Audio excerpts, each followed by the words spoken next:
This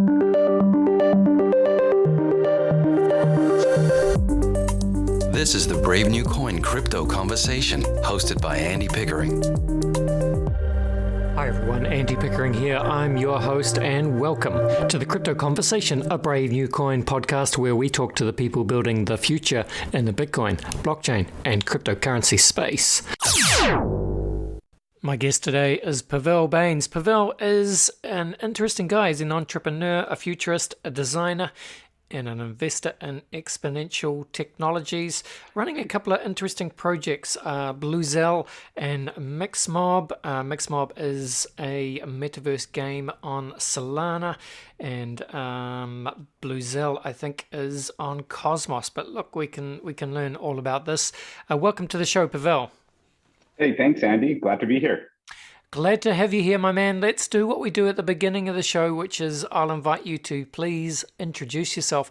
Love to hear a little bit about your personal story and who you are, and I guess what has brought you to where we are today. What's your story, man?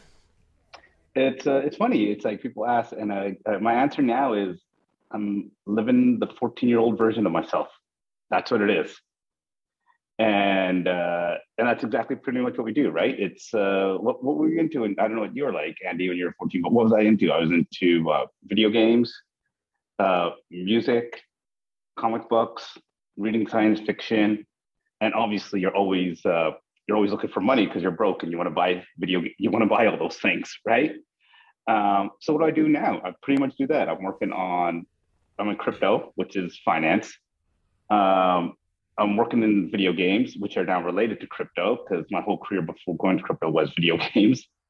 And I get the opportunity to invest in some cool projects that are all, I believe, around science fiction, like cloud cities, machine learning around climate change, esports. So it's literally like my 14-year-old dreams come true, right? That's what we do.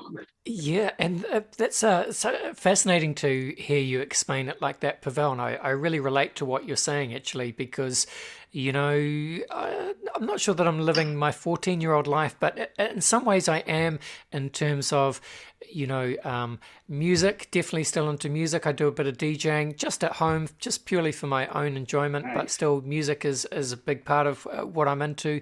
And yeah, crypto and art and kind of gaming, I certainly was a gamer when I was 14. I'm not a gamer now, but I do have dabbled in NFTs and kind of stayed dabbling. And one of the reasons that I have, I think, is it kind of, it just awakens that childlike discovery of just collecting cool digital shit, I think, which is, kind of what you're talking about, right?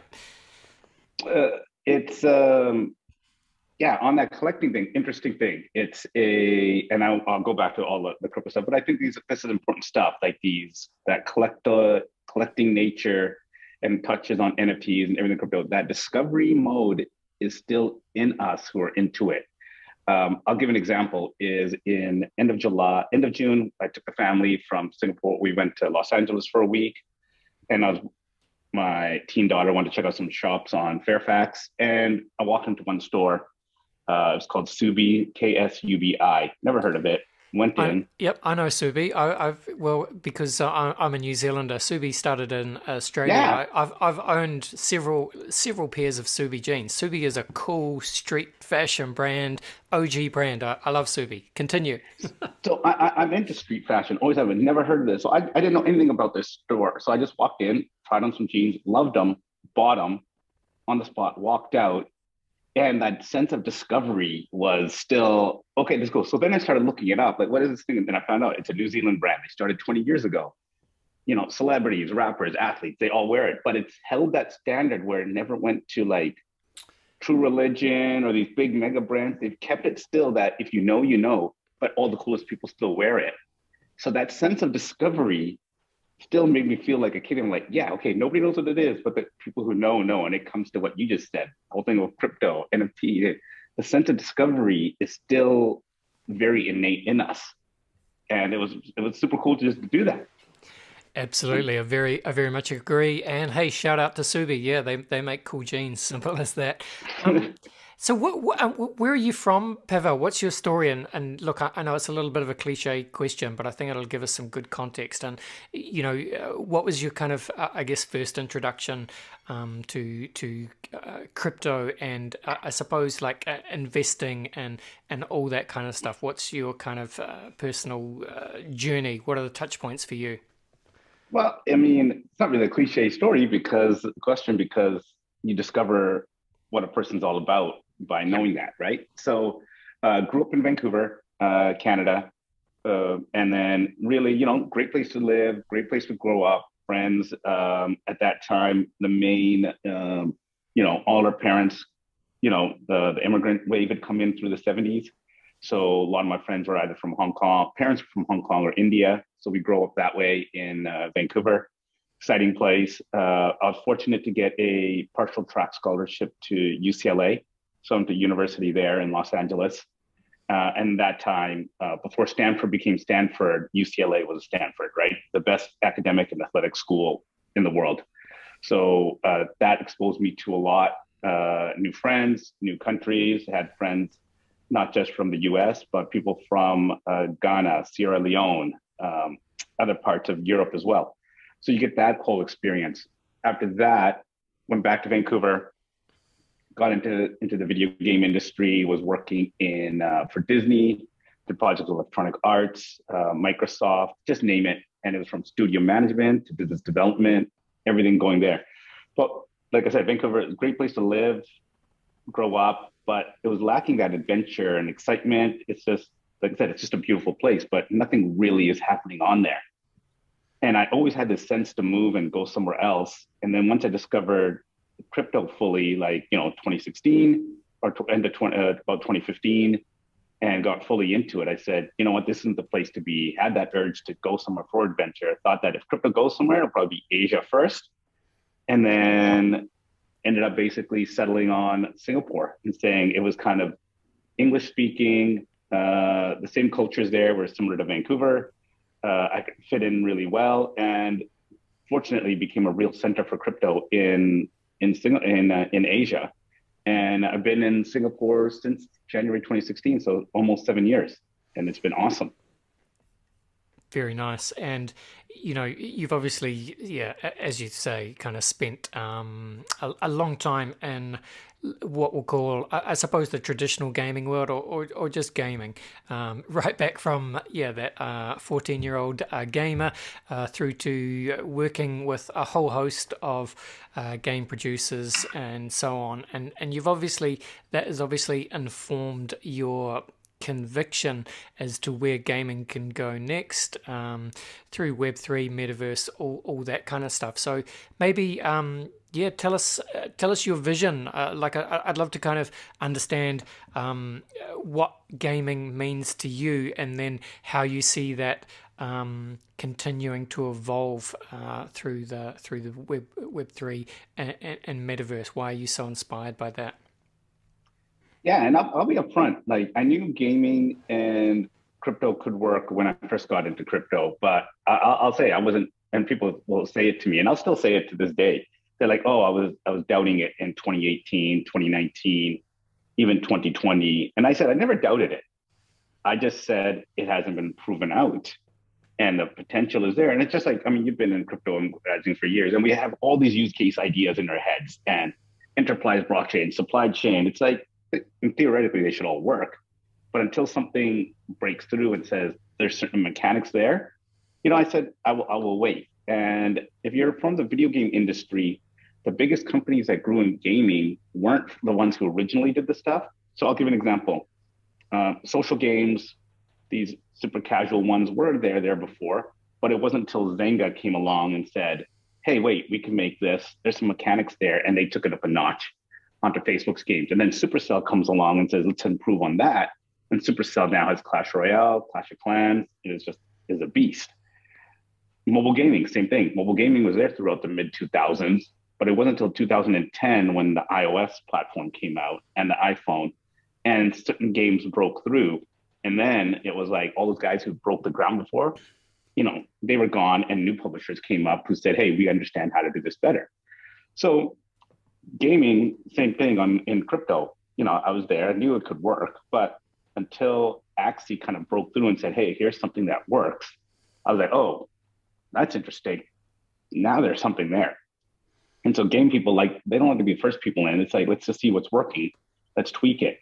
And then I basically went and said, called up some of the people I knew in the game space from before, 10 years back, or throughout my career. And they were all been successful at their jobs, right? They were working on FIFA, Halo, Poker Stars, Nintendo, and they need something new too. I said, hey, check out this thing on Axie. And some of them knew crypto as well. And I said, you think you can improve on this and tweak it and just take it up a notch? Follow the supercell. They're like, oh, we could do this. And I said, great, let's put the team together and let's raise some money and get these projects going. And that's kind of, so I just want to prep what you just said earlier about, I'm not going to say that, oh, I was fully into crypto gaming since 2017 and 18 and I stuck it through. I wasn't that person. I wanted to wait and see. Now, why I'm big on it now and seeing these proof points is that it's the person who did it actually best is I was talking to, Arthur Hayes.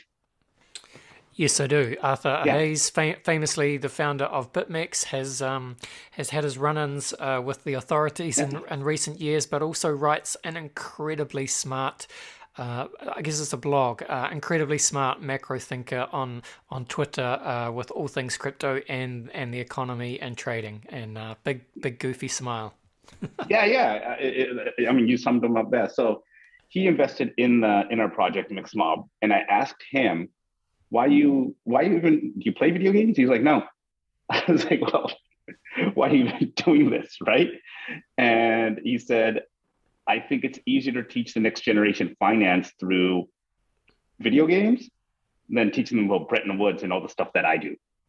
He's like, Pavel, stuff I write and talk about appeals to you. Andy appeals to you and all like the guys who are into that. He goes, next generation, they're playing digital, they're using digital currencies already. They're owning assets in Fortnite, Roblox, and all that.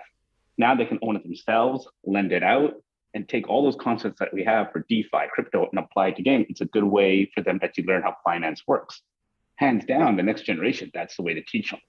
So that was really interesting how he said that.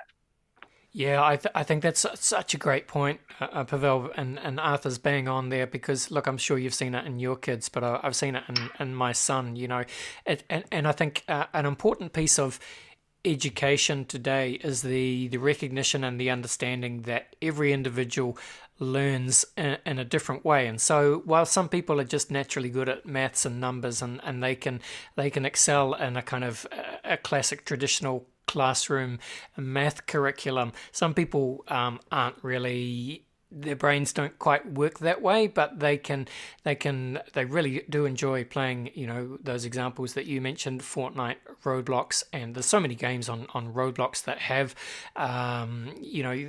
they run on virtual currencies and you can do all these different tasks to earn more currencies and get multipliers and all that kind of stuff, and it is teaching them how to work with numbers and how to leverage what they have to gain more. Sure, it's all gamified and dopamine-fied and all that stuff, but it's a powerful way to learn. I very much agree. Well, it's interesting what you said there. People say everybody learns a different way, and this is actually true, right? And me having kids now, I'm starting to understand that.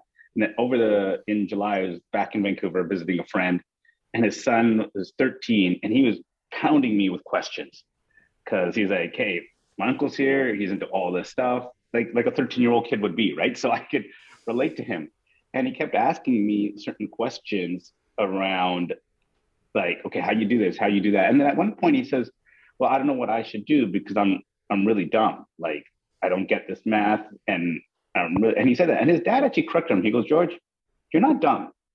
You're just lazy because you are not dumb at all. You figure out all this stuff. You're playing esports. You're doing all these things. You hustle to learn all these other stuff, but you're not dumb. It's just laziness, and you just learn a different way." And I said to my friend after we were done, I was like, "It was good, nice that you said that." Like, I was like, one thing I'll say about your kid is like he was super curious. Of all the kids that I met and ran into while I was in Vancouver for 5 weeks, he was the only one who kept asking, who was the only one who was imploring and asking questions. So that means there's something there. As long as he's asking questions, he's onto something, this kid. Like, he'll do something really good. Absolutely, absolutely.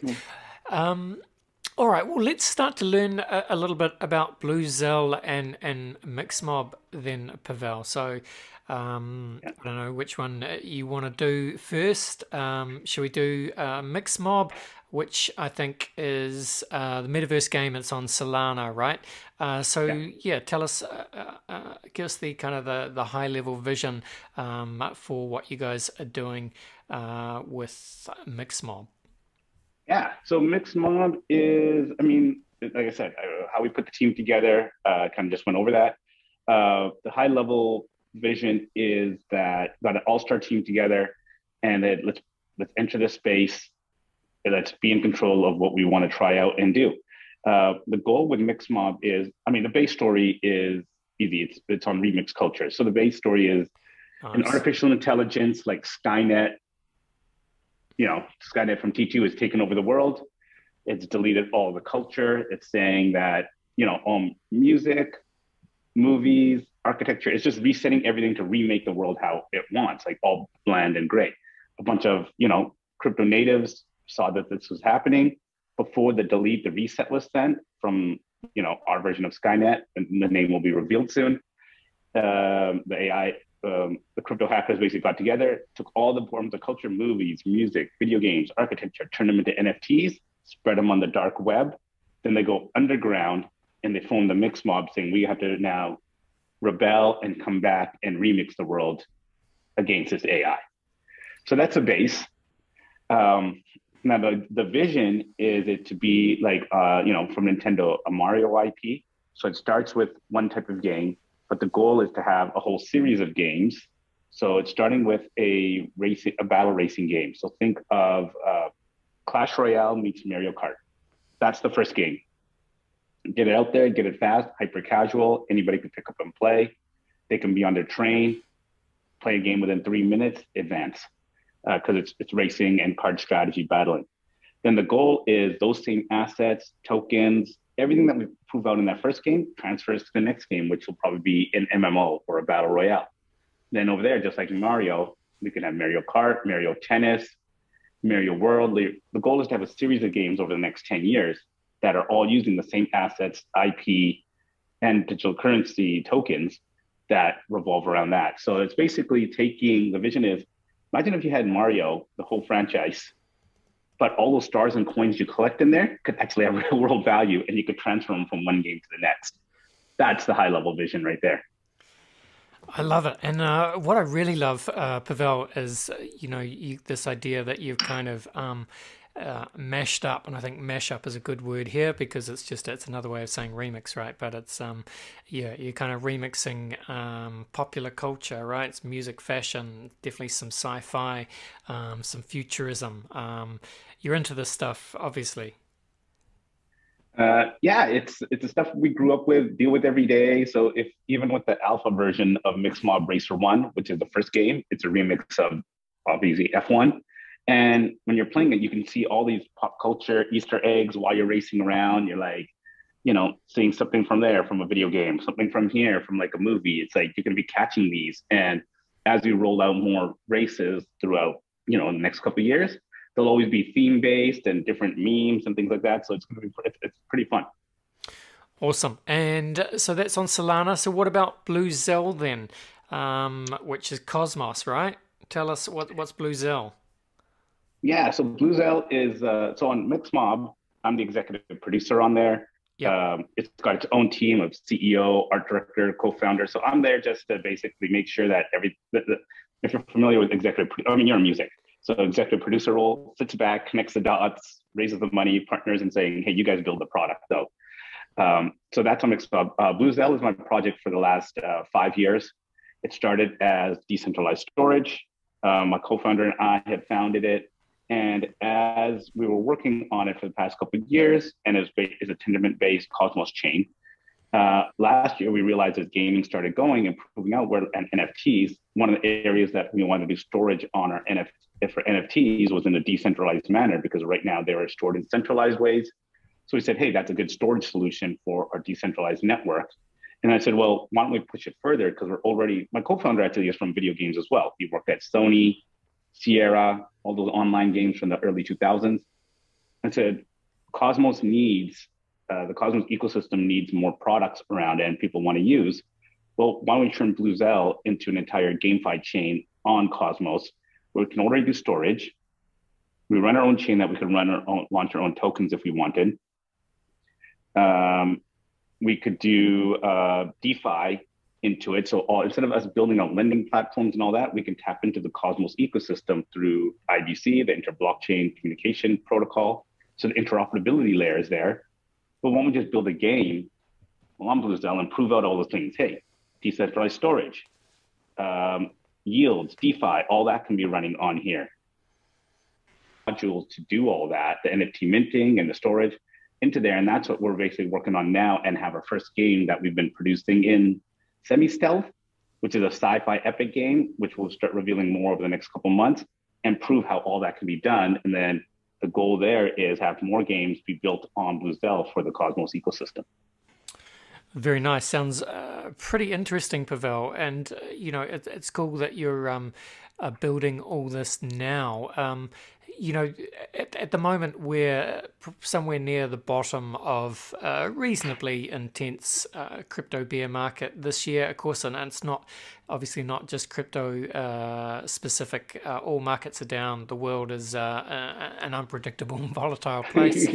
If that is the context, how do you find kind of building in that environment when, numbers are down across the board in terms of not just price, but any kind of on-chain activity, and like the volumes of NFT trading obviously fell off a cliff, and maybe just early signs now of early recovery shoots, but, too soon to really talk about that. But what is it like sort of building in the depths of that bear market? I think going through 2018, 2019 prepped for it. Yes. Like, if there's one thing I learned from that was, and you don't want to do, is there's nothing you can do that changes anything for market sentiment. And as much as that time you're trying like all these different things, turn your token around, get more awareness, but it's not there. You end up having what you said, it's a washout. You have the hardcore people there who end up going into it. And the one thing you learn from going through that, this crypto is a game of survivorship. Whoever survives longest, and if you just stay to the root and keep building, and when the wave comes along, you all do well. I mean, the best example is where the DeFi projects, it was dead. There was no volume, but whether it's Kyber, Synthetics, all these guys who through 2018, 2019 kept doing it, and then people were on their Discords and understanding these things and buying up those tokens cheap. When all of a sudden 2020 starts taking off and everybody starts using DeFi, these things just skyrocketed, right? So if there's any motivation for now, and I say to our teams, is we have the funding, you just keep building, and as long as you survive and you stick to the plan, the world catches up. There's no need to pivot and try 10 different things like the Silicon Valley way in crypto. You're better just to stick with your original thing and try to keep it going. Yeah, that's right. And funnily enough, I was just looking at your Twitter, Pavel, and so you tweeted this 14 hours ago. Depending on when I publish this podcast, that means it was probably a week ago. But just for context, I suppose in the last 24 hours or so, Bitcoin has gone from 19,000 something back above 20,000 for the first time in a little while. A lot of shorts got squeezed on the way, but you got a funny tweet. Maybe you can explain it. But you say 20K Bitcoin will not make me change my ways. You must be prepared. McDonald's is not only cheap, but it gives me an inspirational book to get through the bear market. What are you talking about here, Pavel? Well, for the past month, I've had a running joke going, because I actually go to in my area. There's McDonald's there, and McDonald's in Singapore actually are very well, nicely kept up. Not like Canada and the US, and they have the cafe is actually really nice. Yeah. And I'll often meet friends of mine in Singapore. We'll just meet at the McDonald's. So we're not sitting in high rises. We're actually meeting at McDonald's and having like cheap McDonald's coffee. So I've had this running joke that for the past couple of weeks, that every time you get the table order number, and it'll remind me of something. It'll be a Prime number or something, and I'll tweet it out. And I was like, I go here, and then it became a running joke. Like, what are you going there for? I was like, well, just in case I get to know the managers. So if I have to get the whole running thing with crypto, we're all working at McDonald's. So I was like, I get to know the managers. And if shit really happens, I can get a job, right? And so as a 20K was there, I actually was at McDonald's, and I was, just craving, normally I just have the coffee, but I was like, I want to get a hamburger.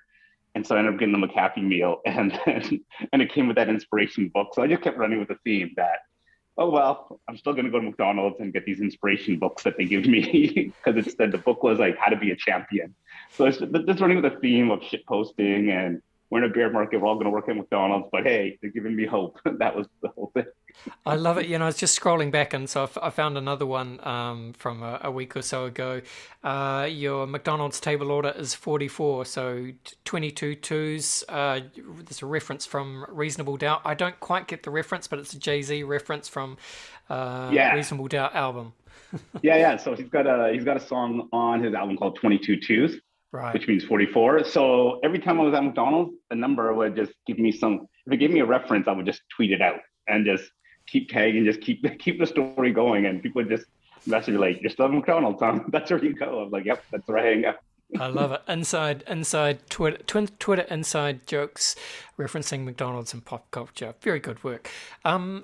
Pavel, we'll go to a break, and then we'll come back. We'll have some fun. We'll run you through the very famous crypto conversation hot take round. But before we do that, just, for anyone that is intrigued by what you're building with Bluzelle, or perhaps wants to experience remix culture and play the MixMob game, just shout them out again, explain what they are again, just real quick, and what are the URLs? Where should people go?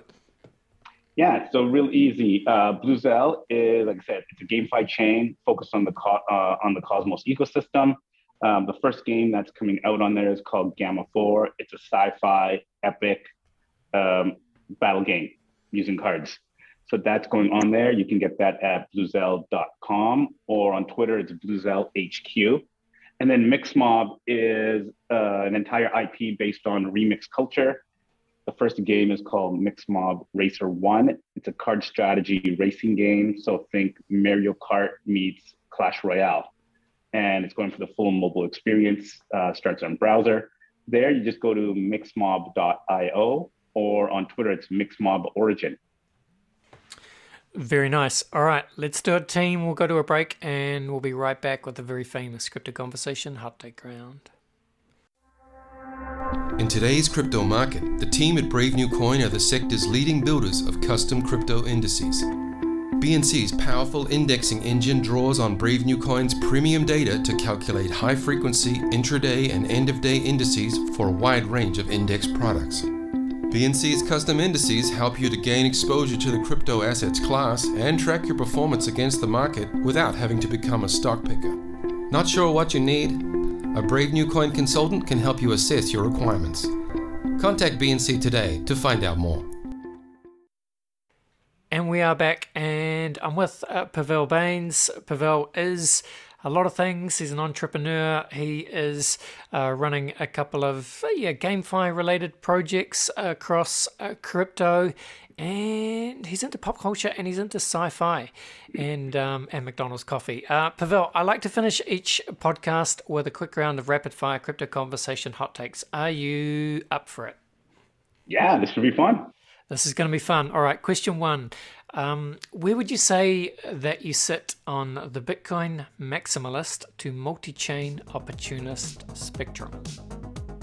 Oh, good one. We were just having, so let's say if 1 is a Bitcoin maximalist and 10 is multi-chain everywhere, I would say I'm at a 4 in the essence that the Bitcoin ethos and Ethereum one of just being sovereign individual, self-custody, having all that control. I really fundamentally believe in those principles, but I also understand that a multi-chain is needed for certain use cases.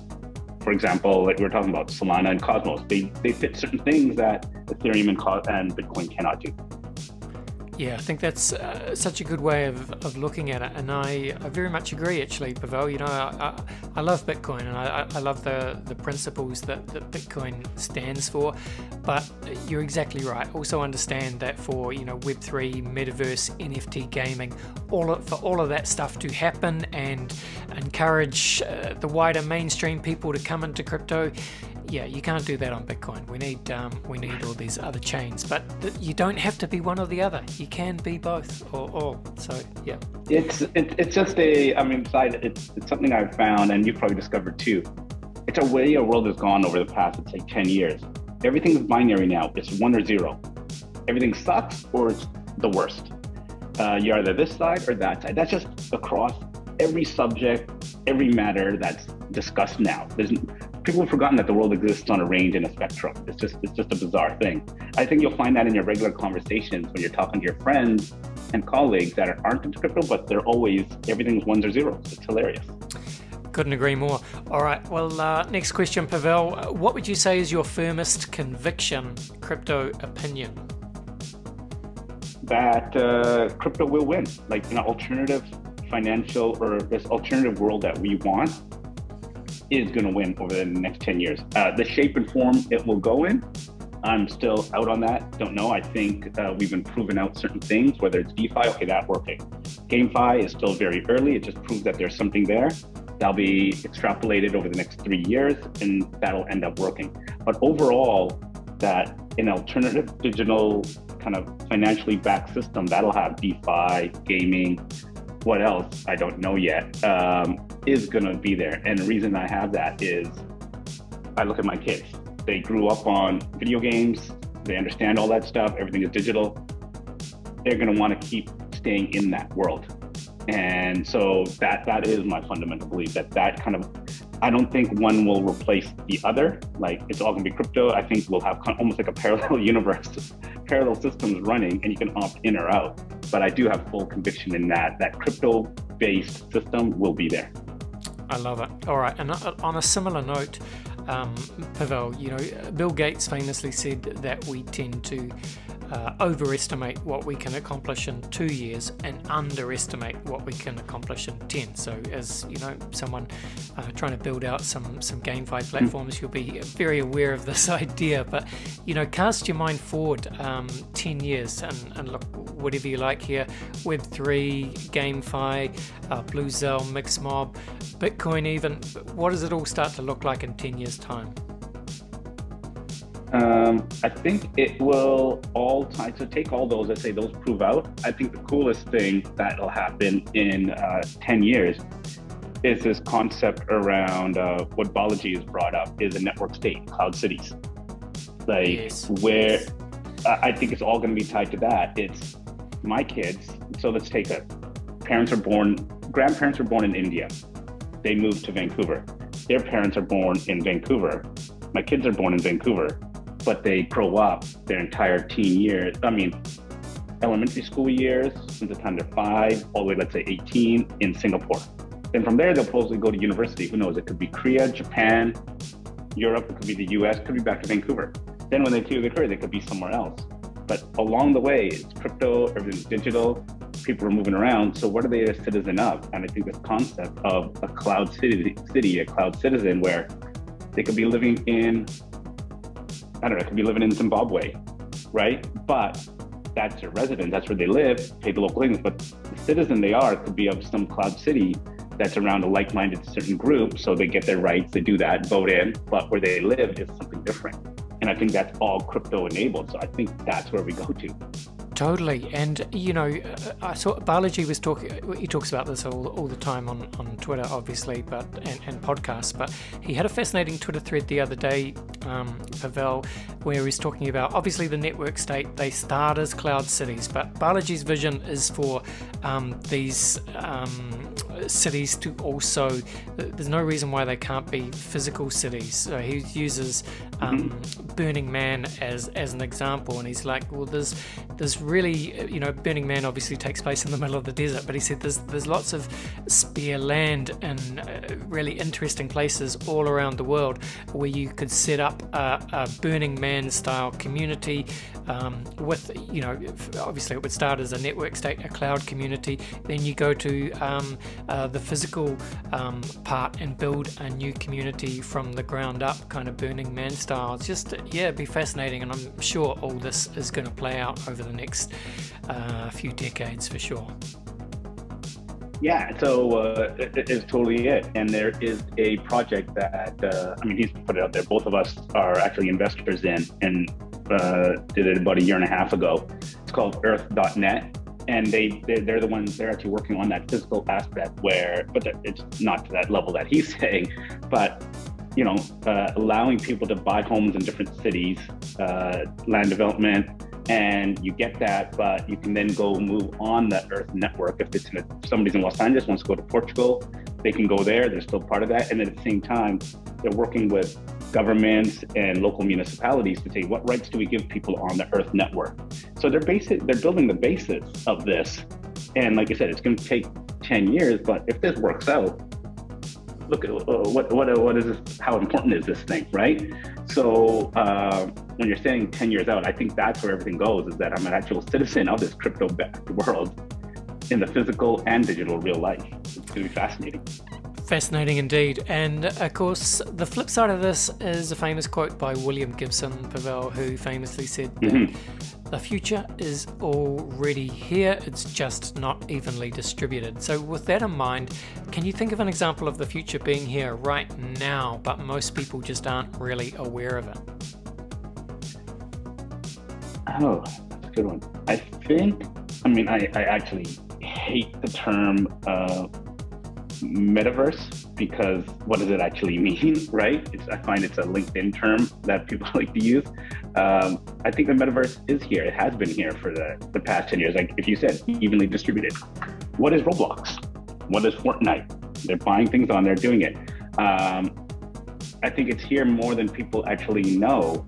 And and all those science fiction things that we watch, whether it's Minority Report, Blade Runner, and all those transactional things that people are doing, if you actually watch them now, you're like, whoa, it is that hardware, software type of thing. Like, what's a ledger? Ledger is people can't say, you know, crypto is unusable, look how hard this is. But if you watch those sci-fi movies from before, they're using hardware and software at the same time. These weird thing that it was the coolest thing. So I think that is really interesting that you brought up that quote, because I think those are the examples that future that you see where these movies take place and so far in advance. We have bits of those lying around right now. It's actually that's a really good quote. Interesting. It is. It's one of my favorites. Time to zoom out now, though, Pavel, and get weird just for a second, if we haven't already been reasonably weird. But what do you see as the long-term future for the human race? Do you see a dystopia or utopia? Oh, utopia. I'm entrepreneur. I'm eternal optimist. It's and it pays to be one. It's no, you have to be. And this is something, it's a common thing that during this bear market, it's interesting. You talk to people in different industries and you realize that the successful people are internal optimists. So in Vancouver, I fortunately got a chance to meet one of the bigger home developers and condos in Vancouver. They're building great buildings now. They're trying to do more stuff like Asia does, like more stylized, futuristic things. And people are talking about Vancouver's super expensive, living costs are big, people are suffering. And I said to him, so where does this go, right? In Vancouver for the next 20, 30 years? He's like, optimist. Something will get figured out by the government comes in or changes happen. This is going on always. So you have to believe that there's a utopia. And if you talk to, and it's, like I said, it's not me coping because I'm in crypto and saying it has to be this way because otherwise I'm dead in the water. You talk to people in other sectors, they are the same mindset. So you have all these smart people who are always optimistic, figuring it out and not stuck in the doom and gloom. We will figure it out. There you go, right?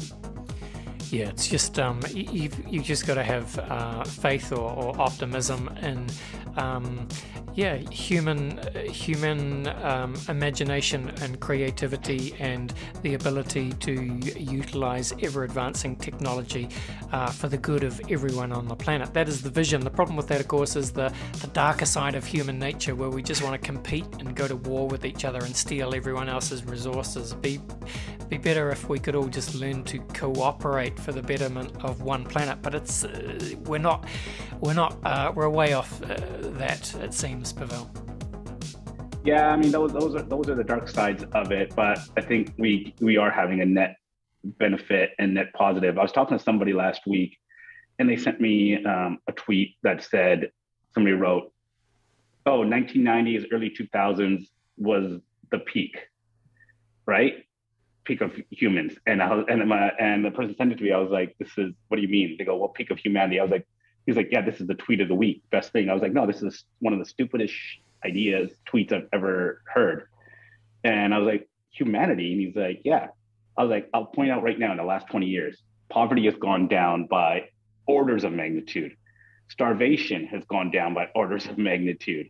I can go on and on about how much things have progressed, have been a net benefit." And I said, it's really easy to get stuck into the whole thing of it's all going to hell, everything sucks, and blah, blah, blah. And internet's done all these bad things, because that's what he was bringing up. I said, internet's also lifted probably now hundreds of millions, if not billions, out of educational poverty because of communication. So it's really easy to go down that dark path that people keep thinking is there. But the net benefit is we do keep getting better, right? And it's just a mindset. 100% agree. And this brings us nicely to the final question, Pavel, which is, I think, probably right in your sweet spot. And that question is, what is your favorite science fiction, a book, a film, or TV show? Oh, man, this is awesome. So just got into it. The book is going to be, it's actually close now. I got into Dune late, which is, I can't believe. I've read them right before the movie came out. Fantastic. Like, it just blew my mind of how it captured human beings, nature, how everybody works together, and the lessons you learn from it, and combining the political, and some of the quotes are just fascinating. The other one is right up there, 1 and 2, is the Three Body Problem series. I don't know if you've heard of that or read it. I have, and funnily enough, because Pavel, I've done about 320 episodes of this podcast, and I've asked, I've asked this question. I've asked every single person that question, and when I ask, what is your favorite sci-fi book, film, or TV show, the common answers are, if people are stumped, they'll go for like Star Wars or maybe the first Matrix film. But the serious people who really are like readers, it's surprising how often the Three Body Problem has come up. So I say this every time someone suggests it. I say, I really should read it because it's been recommended so many times. I know it's originally a Chinese book. It's been translated into English, but everyone who has read it and come on and told me about it, it sticks with them. Oh, the middle book, Dark Forest, is one of the greatest books I've ever read. It's amazing. And the cool thing, the biggest thing is the fact that it is Chinese. It's not written by a Chinese American. It's written by a Chinese person in mainland China. And I didn't realize how much of a Western bias I have for science fiction because of the way we were raised.